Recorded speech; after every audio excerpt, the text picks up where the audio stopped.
It is a divisional edition of NFL Power Rankings. It is presented by Energizer. Mike M. Eric at home with you. Eric, before we even get into the divisional round and the rankings and the whole deal, I got to tell you, and you led off with it on your article on NFL.com, I don't know if we could have asked for better games in the wild card round. You know, since we've expanded to 6 opening games in the wild card round, I mean, you know, you're bound to have a few clunkers, and it did sort of tail off at the end there. But what a start! What a strong start! The first 4 were epic, and even the 5th one was pretty darn good. So I don't know how you can ask for more than that. That was pretty epic.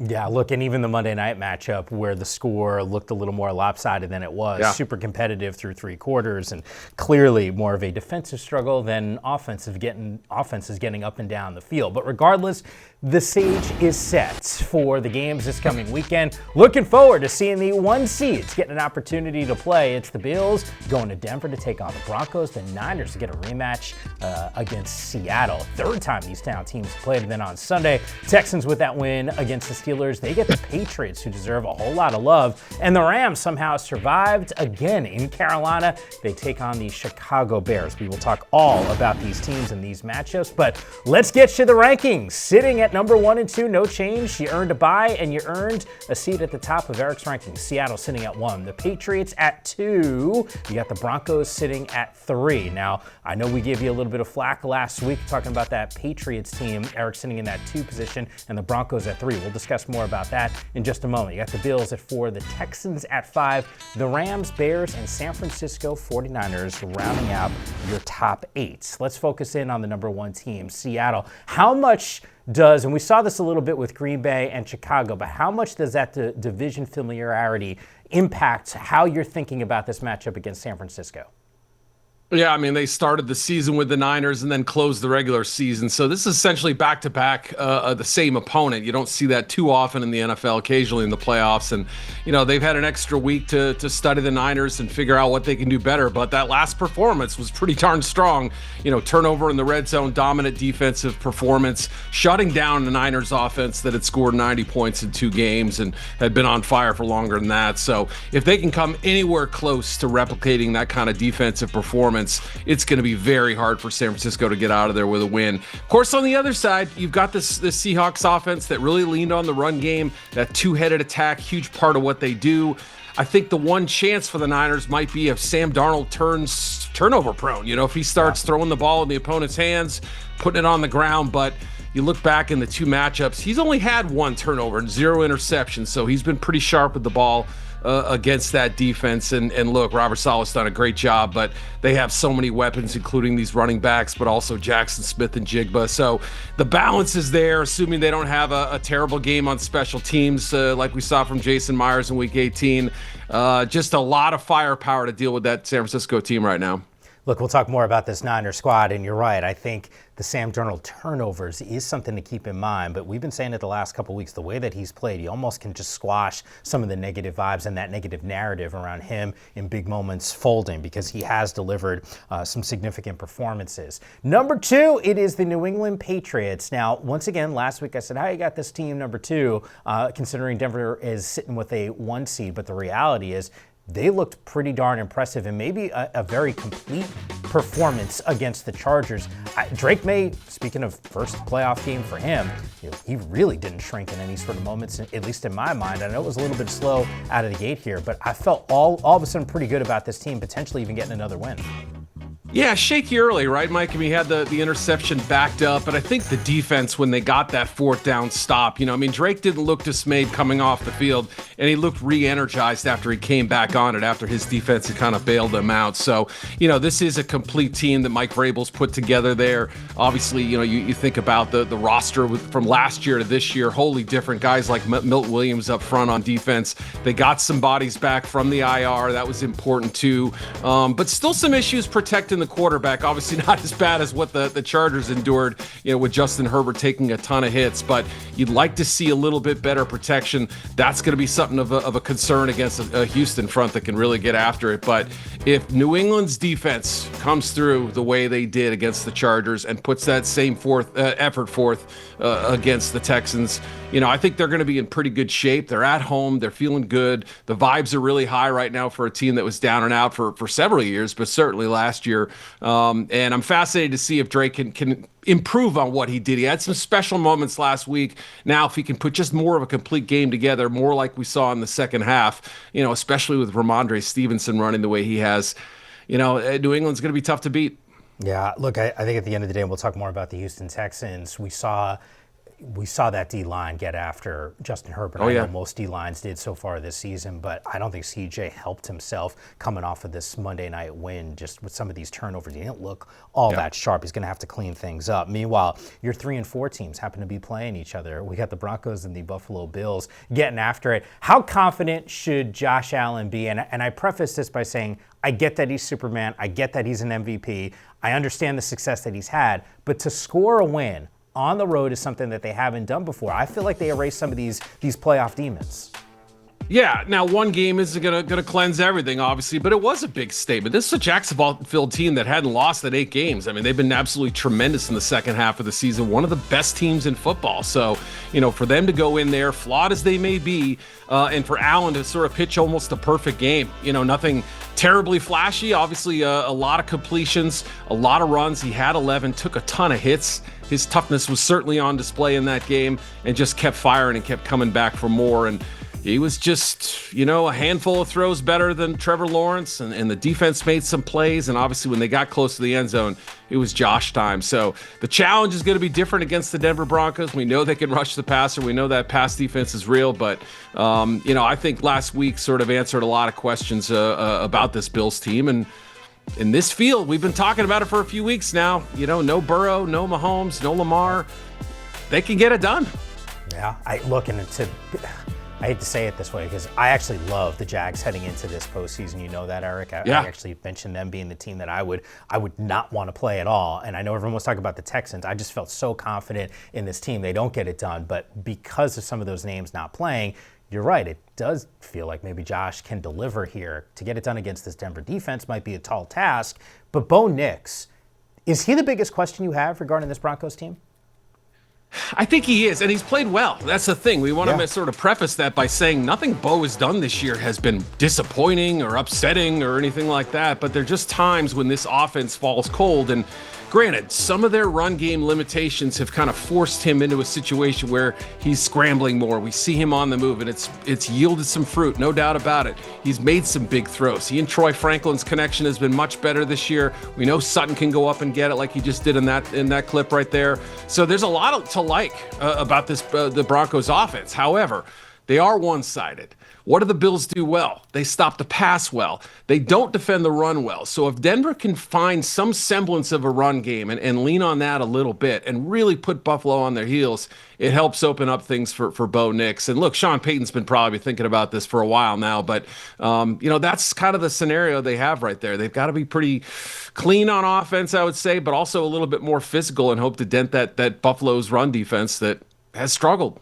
Yeah, I do get a little concerned just because I've seen them win some of these games and those margins so small, but that narrative could flip very quickly and just say, hey, they're battle tested and they know how to win some of these close games. Meanwhile, the Houston Texans sitting at number 5. I know I touched on this with CJ Stroud.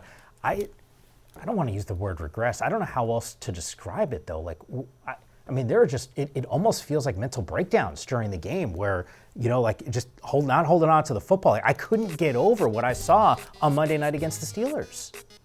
Yeah, for a quarterback who's led his team into the divisional round of the playoffs each of his 3 seasons, this was not a guy who looked like he was ready for a playoff stage. Obviously, Pittsburgh was on fire Monday night. The fans were into it. They knew what was at stake. So, close game up until the final 12 minutes or so, really. But, yeah, the snaps from center, you can sort of blame some things on that. You can also blame his own ball handling, fumbling twice, that red zone interception. I don't think he'd had one in the red zone since, 2023. So just some uncharacteristic stuff. Now, we may not have seen the best of Stroud this year, but we're expecting better. Thankfully, that defense knows how to get after it, and I don't think anyone doubted that. But the performance they put on Monday night, and especially pouring it on in the fourth quarter with the fumble 6 and also the pick 6, was just a testament to how good these guys are. And Look, Broncos are amazing, Seattle too, but they might be the best defense remaining. 3 elite groups still left in the playoffs out of 8 teams, and a couple more who can do pretty well on that side of the ball. But,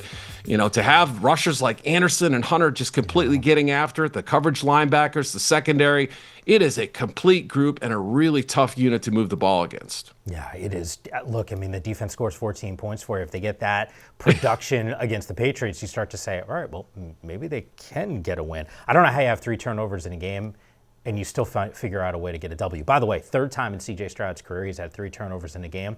His team's 3-0 in those situations. That's one of those statistical anomalies that's not supposed to happen.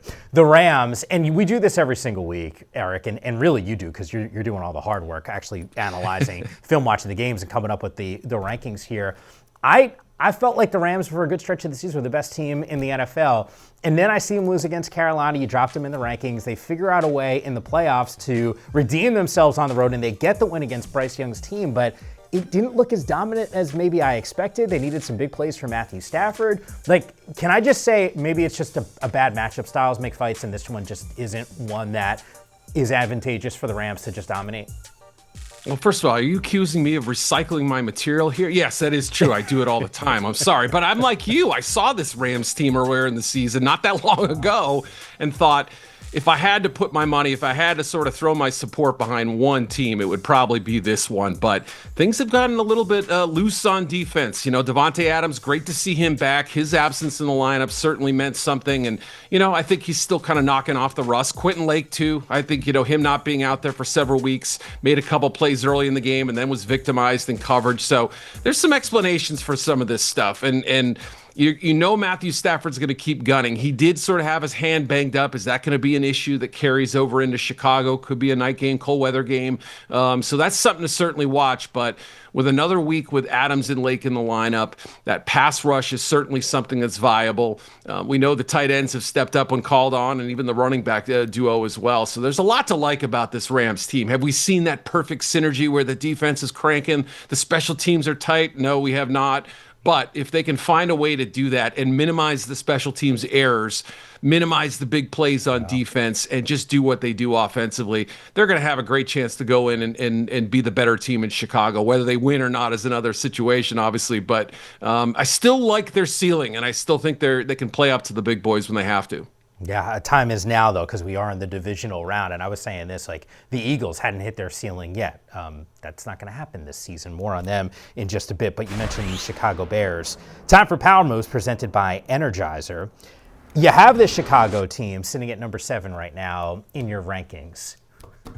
In one hand, you say, hey, it doesn't matter. It's close, and they'll figure out a way. Or maybe it's not close, and they'll still figure out a way to get it done.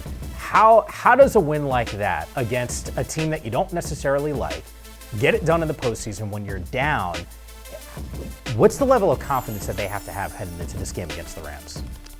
Boy, I would love to watch these guys at the poker table at some point because, they're going to get a hot streak at some point. But it's hard not to ignore, you have to look at these stretches where they're not playing well, like the first half against Green Bay. I thought they'd dug too big a hole. Caleb Williams started firing. The defense got 4 straight punts, made some big stops late. Can you say that the Packers imploded? Yes, I think you can. But did the Bears execute when they absolutely had to? And boy, how good is Colston Loveland? He's been awesome. Swift had some big plays in this game. Obviously Zacchaeus, the late touchdown after not doing much. So, they'll use everybody on the roster. Give Ben Johnson credit for really manipulating that defense after halftime. But like you, I still have these reservations about whether they can get it done, especially without much of a pass rush on defense. Yeah. How cold is it going to be in Chicago, you think, on Sunday? I never make predictions about Chicago weather, but after a kind of mild game the other week, I think it's gonna come back and swing the other way. Can I just tell you this? I'm pretty confident that it's gonna be colder there than it is in Southern California. I'm just saying. So I'm sure that might be a factor as we dissect what potentially could happen between the Rams and the Bears. Meanwhile, the San Francisco 49ers, I know we touched on them very briefly, talking about their opponent in Seattle. George Kittle goes down. I'd say it's a big deal, but Eric, is it? Because it feels like it doesn't matter who gets hurt on this roster. They still figure out a way to find wins. It is a big deal, of course, yes, but they have played without him, and I think this win kind of encapsulated what they've done all season long. The major injury, Brock Purdy, hot and cold, but making the big plays at the end. Christian McCaffrey coming through. And how about Kyle Shanahan in his bag there with a great trick play touchdown pass? That was something else that I think that really kind of caught Philly off guard. Plus, they're great on the road. They're 8-2 away from home this season, so... And just, even the last play of the game, I mean, Eric Kendricks, a guy who played less than 50 defensive snaps all regular season, goes in there, plays every single defensive snap, all 73, and makes the game-winning pass defense at the end there. So total 49ers win doing what they do. And again, like the Bears, you sometimes say, how do they get it done? But great coaching, great execution, and clutch play will do that every time. Got to go back to the drawing board, though, because we just saw this matchup. Seattle held San Francisco 3 points, tied for the lowest output San Francisco has had under Kyle Shanahan since his debut back in 2017. So something tells me in Kyle I trust, though, based off of this season and what I saw against the Philadelphia Eagles. Speaking of the Eagles, what is going on with this team? What is next for an organization that had dreams and aspirations of winning another Super Bowl? Doesn't get done. And where do the Packers and Steelers do next? The answer is coming up next on Power Rankings. Power Rankings is brought to you by Energizer. Still going.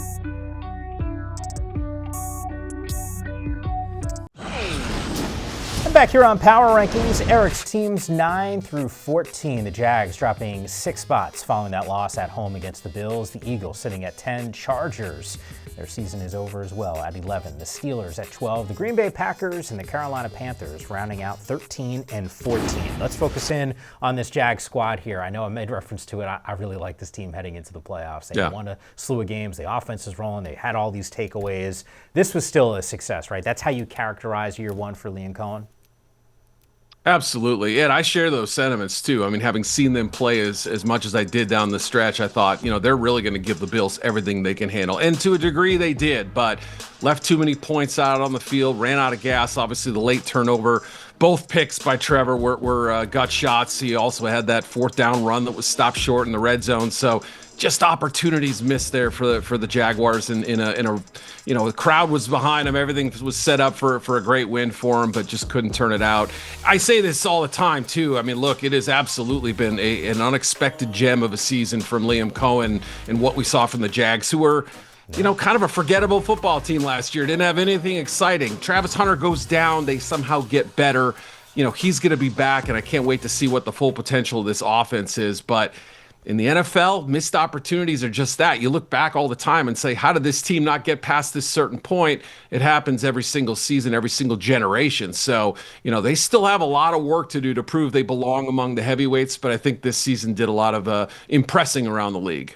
Eric, I'm going to ask you the same question for 2 teams. So I'm going to combine the Eagles at 10 and the Steelers at 12 here, because I think the question applies. What's next for both of these franchises? I mean, it's hard to say what's going to happen with the Eagles. Obviously, maybe not as many dramatic changes, but, Kevin Patullo certainly has to feel under fire given the way the offense really kind of ground to a halt. No touchdowns the last 36 minutes of the game. That's really the biggest thing there. And A.J. Brown failing to come up with several passes that hit his hands. Were they all perfect throws? No, but this whole Brown situation has been brewing all season long, and another guy that wouldn't be shocking if he's not an Eagle the next season. So, a lot of the same personnel couldn't find that same magic they did in the 2025 season. I'll be fascinated to see what changes they make. We know Howie Roseman's always aggressive, always looking for ways to upgrade his football team, but even the missed extra point hurt, and Jake Elliott could be somebody that they look at and try to upgrade over. But man, it is tough. I as much respect as I have for this team and what they did last year and at times this season, it just never felt like they were fully cohesive, fully together on the same page, and sometimes that magic just escapes. What about from the Steelers' perspective? Yeah, from Steelers' perspective, you're starting with Mike Tomlin, who's been there the longest, 20-year run. What's his future? As we tape this, we certainly don't know. He wasn't willing to talk about it post-game Monday night. What a legacy he's left, but obviously a lot of people are frustrated with the lack of playoff wins, the number of seasons where they've barely been above 500, but still, you would trade that with a lot of other franchises. And then comes the Aaron Rodgers question. He was doing his best and trying to make completions and make things happen the first 3 quarters, but everything just fell apart in the fourth. the fumble, the strip sack run back, and also the pick six. I mean, Aaron Rodgers does not throw pick six historically, but he did on what could be one of his final passes in the NFL. We just don't know what his decision will be, and we may not know anytime soon. It's hard to know what his thinking is. So obviously, the two biggest pillars of the franchise, the head coach and the quarterback, those are in major doubt right now, and kind of an aging roster in some spots too. From a Green Bay Packers perspective, it's never easy to lose in the postseason, even worse when it's a division rival. Yeah. Is it worth pointing the finger at someone? Is someone to blame for this? Well, Brandon McManus is. Look, I mean, you can make your mind up about, Matt LaFleur and whether he should go or not. All I know is the guy has won a lot of football games, and he had nothing to do with the field goal and extra point operation there. And look, if you want to blame the offense for being, kind of turtling up there early in the second half and not doing what they should have done to put this game away, stepping on the throat of the Bears when they had them bleeding, I can accept that. But too many missed opportunities there in the second half, both offensively and defensively, letting Caleb Williams make this throw on 4th and 8, one of the improbable throws of the NFL season. Incredible stuff. Just like last time, 3 or 4 plays where, they kind of needed a miracle to make it happen. The Bears got it done and Green Bay couldn't. So, it's easy to be reactionary after such an emotional loss, but you also have to think about the big picture and what comes next. Jeff Hafley, he's up for several other jobs, head coaching jobs. He's got several interviews, so they may need a new coordinator on defense too. So changes coming in Green Bay as well. It's wild. You think about the Bears fans and that faithful fan base who have endured a whole lot. That Rome Odunze catch on 4th down and that strike from Caleb Williams, something that all of them are never going to forget. We still got more here on Power Rankings, though. Eric, a little bit of a twist. We know the teams that are in the postseason, but what about their quarterbacks? Eric was doing a deep dive on the QBs, and we're ranking the ones that are still playing. It's coming up next.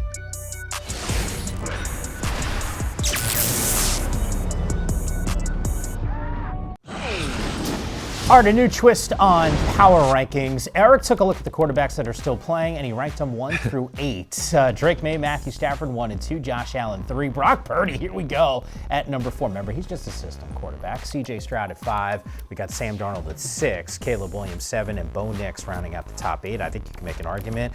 At number 5, C.J. Stroud should be a little bit closer to 8. But how did you actually come up with this? Because, look, Josh Allen's an MVP, and you're not saying that one of these guys is better than Josh, but maybe it's who's playing well right now. Yeah, and I did joke with Hytham, our producer, after that Monday night game. I think I might drop Stroud a little bit after watching him, but I think you set it up pretty perfectly. To me, this is like the top 3 and the bottom 5. Can any of the bottom 5 play up to that elite tier? Absolutely. Could any of the top 3 play down to that bottom tier? Sure. So to me, it's a reflection of where these guys are right now. That's why Drake May is on top ahead of Josh Allen, who's got, more skins on the wall, more experience, and can be a better quarterback at times. But, his poise in year 2 has been remarkable. A true dual threat guy who's used his legs as a weapon, not just as a last ditch thing. And, I just think settling in and having Josh McDaniels as his coordinator has been huge. Kayshon Boutte has stepped up. Stephon Diggs has been important. Hunter Henry went years without catching 50 balls, finally getting back in the offense. And so a balanced attack and a calm, cool guy who overcame his first playoff interception pretty early in that game and handled himself with aplomb, I thought. Yeah, look, we're once again, and it's interesting because Sam Darnold's name will pop up on that list, and I know what he's been able to accomplish this season in lifting Minnesota and now Seattle. This is a different narrative around this guy. Is there a world in your mind that Sam Darnold could not only move up that list, but also win a Super Bowl this year? Yeah, no, I think we've had times in the past where we've doubted, Eli Manning coming into the playoffs in 2007 or Joe Flacco entering the playoffs when he ended up winning a title. So, it happens where these quarterbacks sort of gain a reputation for not being clutch, not coming through in the key moments or throwing interceptions and whatnot. And that's been Sam for a lot of his career, even last year when he was brilliant most of it and came up short the final 2 games. And, this season he's answered a lot of questions, but the turnovers are still high. That's what sort of keeps me from bumping him up to that elite tier. Can he get there? Yes. And he's got the team to support him, which is the most important sort of quality that a quarterback can have, is a great environment around him to help support his cause. We will find out how all of these quarterbacks looks in the divisional round and if they will move up those rankings. Eric, it is always good to be with you. Wildcard round, it was amazing. I think we're all in store for some really epic games this weekend. Always appreciate everyone watching, and we'll do it again next week.